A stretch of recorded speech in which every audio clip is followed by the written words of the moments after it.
Hey everyone, got a cool amp on the bench. It is a Supro Delta King 12. A local fellow called me up and he said he'd been trying shop after shop to find somebody that would work on his amp. Currently it powers up, but there's no sound. I thought, well, that's a circuit board based amp. I really don't want to get into that, but I thought, you know what? The guy's local, I'll see what I can do. If I can't fix it, I won't charge him anything. We'll see what's going on with it. I've pulled the back panel so we can inspect the amp. See that big 12-inch speaker? And there is the circuit board. So this amp runs one 6L6 and a 12AX7. So it should be a pretty basic design. Although it's not as easy to work on as an eyelet board, it appears as though I can navigate through this. Let's fire it up and see what's going on. I got the main power on. Let's turn on the standby. There's full master, full volume. Absolutely nothing. So since this is a single-ended Class A design, I'm going to check the cathode voltage on the output tube. So I'm doing a little balancing act with my meter. Hopefully you guys can see what's going on. This PC mount Michelec socket has tabs so you can access the pins and check the voltages, which is really nice. So I'm going to go to pin 3. We're going to look for the high voltage. I have it off right now. There it is. Go to pin 4. See if we've got screens. We do. Look how high those voltages are. I'm going to go to pin 8, which is the cathode. Look at there. I got 80 volts. That's not right. So I'm going to wait for the power supply to discharge, and we're going to ohm out pin 8 to ground and see what that cathode bias resistor is. So I did discharge the power supply, verified that's dead. I got my meter set on K ohms. You can see that's working. Now we'll go to pin 8 and check the resistance of the cathode resistor. Look at there. It's wide open. We got to find that resistor. Here we go. I'm looking for a large cathode bias resistor. I'd expect something around 5 watts, 7 watt. But I see nothing. I don't see it hidden anywhere.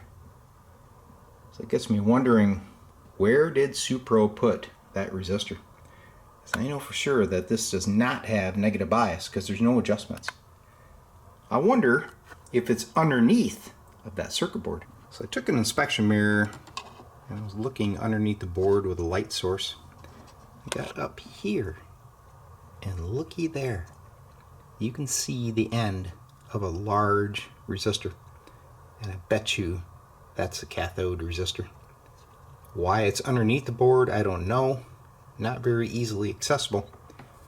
So let's pull this board so we can check it. Alright guys, it is a real job to get this board out. It is in there really tight. There's this little platform here with the accessory jacks, and there's 4 screws hidden underneath the rubber gasket. So I cut some little holes and was able to get those screws out, pull the board down, and there is the bias resistor. Appears to be a 560 ohm, and if you take a close look, it almost looks like this adhesive attacked the resistor.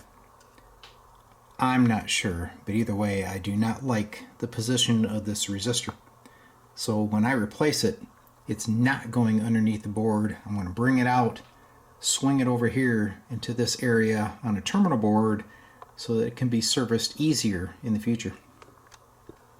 Alright, there's the resistor. Had a heck of a time getting it off the board. Those connections were dual-sided, so I had to be very careful. You can see we still have some residual adhesive. I'm going to clean that off. Okay, there's the resistor pulled. You can see she's wide open. If you look at this end, there's a little white spot. It almost looks like an impact area, like it was physically hit. I don't know. Anyway, it's bad and it's not going back in this place. I'm going to clean off this old adhesive, install some wires, and we're going to remotely install the resistor on a terminal board so it can be gained access to much easier. So there's the wires installed where the resistor was underneath. So I'm going to get this thing back together, and then we'll find a place to install the remote bias resistor. Okay, got the board reinstalled, and believe me guys, there's very little clearance to get that thing down in and swing the pots under this lip. Be careful that you don't damage those.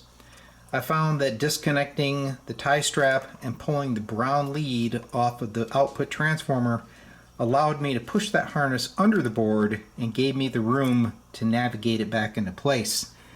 Now you can see why it's such a good idea to get this resistor out where you can get to it.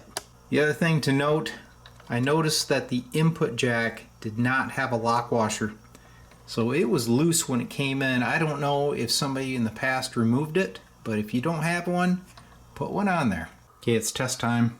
New bias resistor is in place. I used a 680 ohm. I found that the 560 ohm put way too much current through that output tube. So I'm monitoring right now with a meter. There is my cathode voltage, about 38.3. Volume all the way up, you can hear the hiss. I'm sure the amp is operating just fine now. Here we go, test time. I got a looper hooked up. There's a reverb.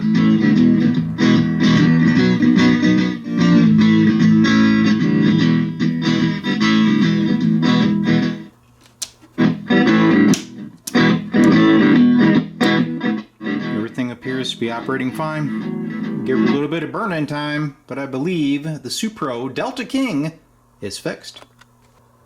So I believe this is a great update for the Supro Delta King 12. Now you have the bias resistor where you can access it, measure your voltages, makes troubleshooting much easier in the future. So that was an interesting repair, wasn't it? The only issue is, as usual, with solid state amps, is to work on them, you pretty much got to gut them to gain access and remove components, whereas the old eyelet boards, you don't have to. But since the guy was local and it was a Supro, I wanted to take it on.